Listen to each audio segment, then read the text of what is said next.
क्वचित क्वचित महाराष्ट्रे गुर्जरे जीर्णतांगता। मैं द्रविड़ देश में उत्पन्न हुई, कर्नाटक में बड़ी हुई और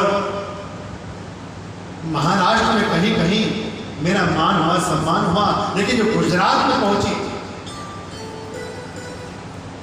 अन्य स्थानों पर पहुंची तो वृद्ध अवस्था को प्राप्त कर मैं वृद्ध हो गई, जीर्णतांगता। लेकिन जब उस पूरी पृथ्वी को घूमते हुए मैं यहाँ वृंदावन में आई तो यहाँ आकर तो मैं नव युवती बन गई, लेकिन मेरे दो पुत्र थे जो ज्ञान और वैराग्य दोनों वृद्ध हो गए। माँ युवती हो और बेटे पुत्र जो है वृद्ध हो जाए, इससे बड़ा कष्ट क्या हो सकता है माँ के? माँ जवान और पुत्र बूढ़े हो गए। यही सबसे बड़ा कारण है मेरे मन का। इस कारण को समाप्त करिए, मेरी मन की चिंता को जो है समाप्त करिए, कष्ट करिए। नारद जी कहते हैं उस देवी की बातों को सुनकर मैं आश्चर्यचकित रह गया। वृंदावन में आकर तुम्हें, क्योंकि वृंदावन जो है भक्ति का धाम है, वहां न ज्ञान की चलती न वैराग्य की चलती, वहां तो साक्षात भक्ति माता, भक्ति जो है नृत्य करती है वृंदावन।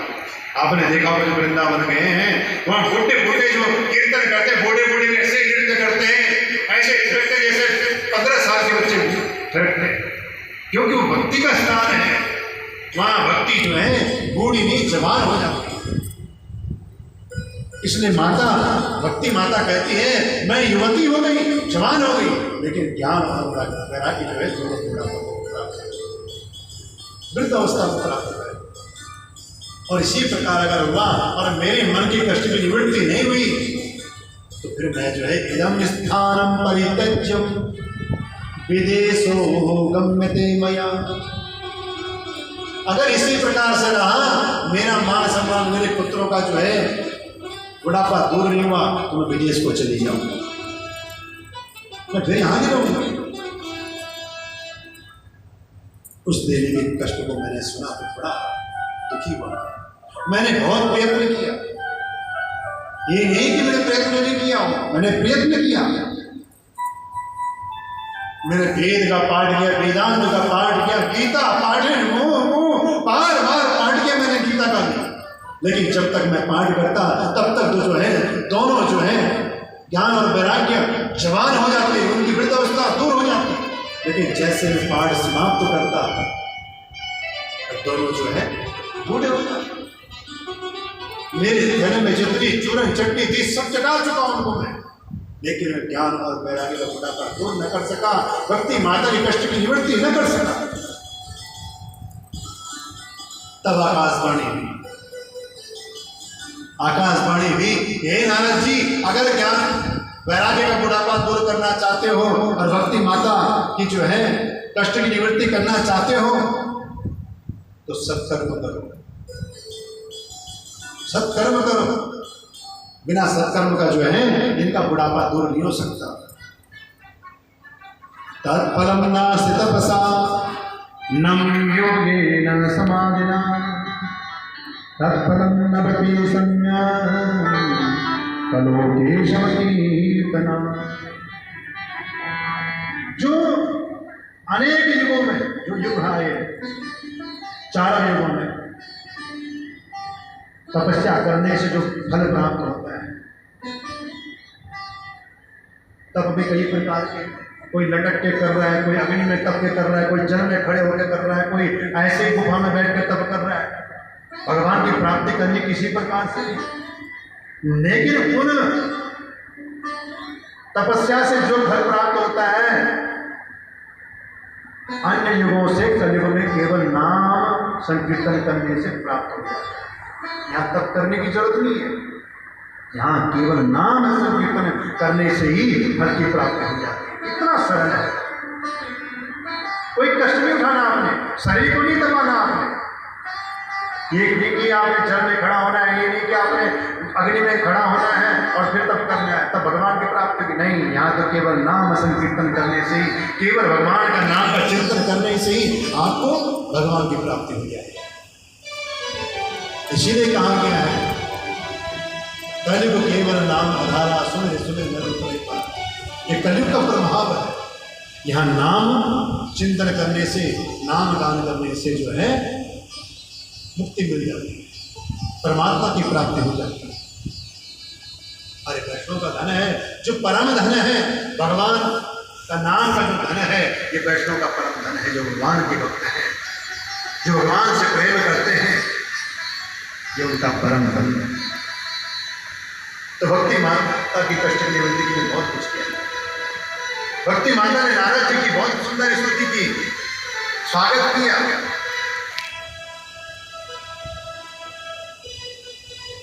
जयति जगति माया यस्य कायाधवस्ते वचन रचनमेकं केवलं चाकलेयम् ध्रुवपदयमपि यातो यत्कृपातो ध्रुवोऽयं सकलकुशलपात्रं ब्रह्मज्ञानदास्मि।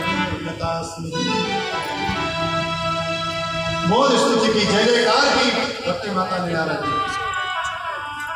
लेकिन नारद जी कह रहे हैं कि मैंने भक्ति माता के कष्ट की निवृत्ति के लिए बहुत कोशिश की, ज्ञान वैराग्य और बुढ़ापा दूर करने के लिए बहुत उपाय किए, लेकिन ज्ञान और वैराग्य और बुढ़ापा दूर न हो सका, भक्ति माता के कष्ट की निवृत्ति न हो सकी।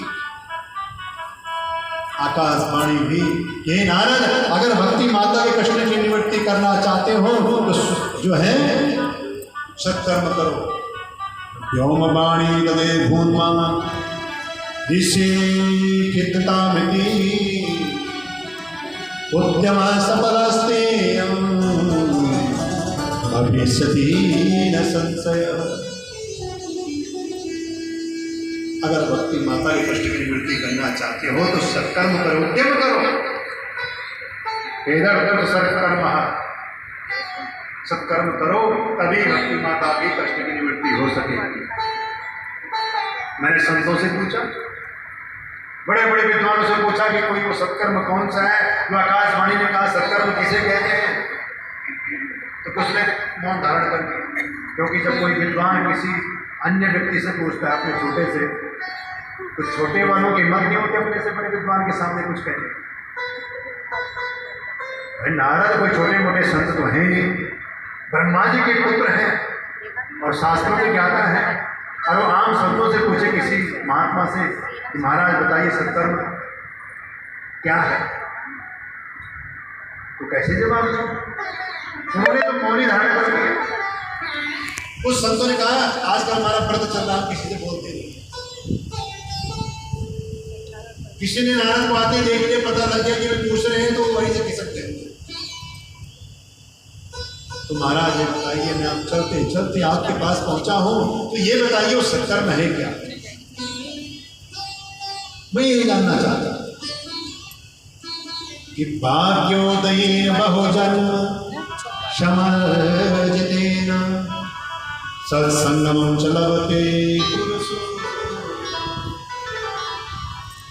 अज्ञान हेतुकृतमोह मदान्धकारम् नासं विदाय तदोदयति। अनेक जन्मों के जब पुण्य उदय होते हैं और जब परमात्मा की अति कृपा होती है, तब जाकर ऐसे भक्तिपूर्ण अनुष्ठान हमें प्राप्त होते हैं।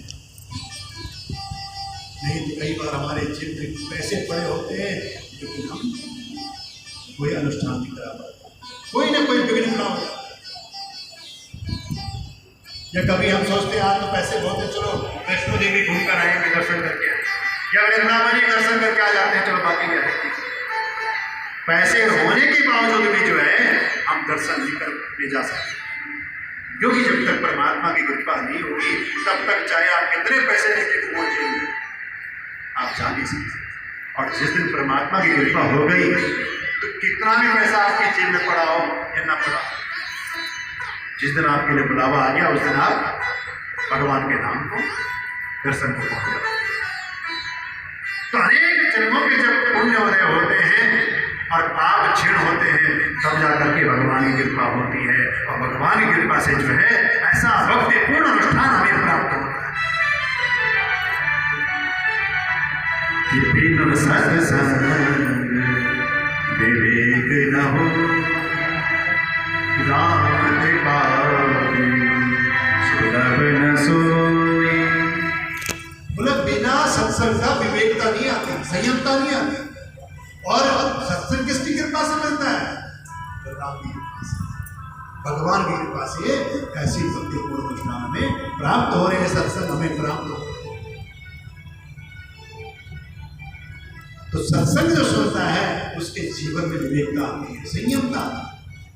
इसीलिए कहते हैं बच्चों को सत्संग अवश्य सुनाना चाहिए, बैठाना चाहिए सत्संग में। बैठो बेटा, शांति से सत्संग सुनो। अब ये नहीं हम बूढ़ों का काम है, जवानों का थोड़ी। हमारी माताओं का स्वभाव है, इसीलिए तो दुखी हो रहे हैं। कहते हैं नहीं बहू का काम थोड़ी सत्संग सुनेगा, तो जवान हम बुढ़े हो गए, हमारा काम। अरे जब उसके दिमाग में सत्संग धर्म की बातें नहीं सिखाओगे तो आपकी सेवा कैसी हो गई? उसके कान में जब तक कोई वचन नहीं जाएगा वो आपकी सेवा करेगी? नहीं करेगी। उसके हिस्से का सारा चक आप कर जाते हो। आप अकेले सत्संग सुनना चाहते हो तो बहू को सुनाओगे, नहीं तो कैसे कर्म करेगी, कैसे पूजा पाठ करेगी? अरे उसको अवश्य लाना चाहिए, सुन ले सत्संग। सत्संग किस लिए होता है? जीवन सुधारने के लिए। सत्संग किस लिए होता है? कि भगवान की भक्ति को प्राप्त करे, भगवान को प्राप्त करे। तो जीवन में भी रास्ता तो है, जब इस संसार से जाए तो परमात्मा को प्राप्त करें। कि वहां जाकर के करारे नोट मिलते रहे, कागज वाले नोट। यही संपत्ति चाहते हो, कुछ नहीं जाना साथ में, सभी छूट जाए। चाहे करोड़ों छोड़ लो, चाहे अरबों छोड़ लो, सब यही छूट कर जाएगा। चाहे 10 के साथ झगड़ा करो, चाहे 1 के साथ झगड़ा करो, ये सब यही छोड़ेगा जिसके लिए झगड़ा करो। कोई साथ जाने वाला नहीं है। खाली हाथ आए थे और खाली हाथ ही जाएंगे, इस बात को ध्यान रखो। इसलिए अच्छा कर्म करो। जब तक आपके हाथ में है तब तक ही आप कर सकते हो। जब जिस दिन आपके हाथ में कुछ नहीं रहेगा उस दिन आप कुछ नहीं कर सकते। जब आप अपना कल्याण नहीं कर सकते तो दूसरों कल्याण कैसे करो? जब तक चाबी का छल्ला आपके पास है तब तक तो आपने दान किया नहीं है। जब तक तो चाबी का, तिजोरी की चाबी आपके पास थी तब तक तो उसको बांध करके रख रहे थे। और जब चाबी का छल्ला पहुंच गया बहू के पास तो फिर तो कमाई का आपने क्या करना? फिर आप 1-1 रुपये के लिए तरस रहे। बहू ने कहा मैंने तो कल आपको दिए थे 100 रुपये, कहाँ गए? कहाँ गए वो 100 रुपये? आप बहुत खर्च करते हो, आपका क्या खर्चा है? खर्चा तो हम लोगों का सवाल लेना है, साथ सच्चा में हमारा खर्चा है। तुम्हारा किस बात का खर्चा? घुटो।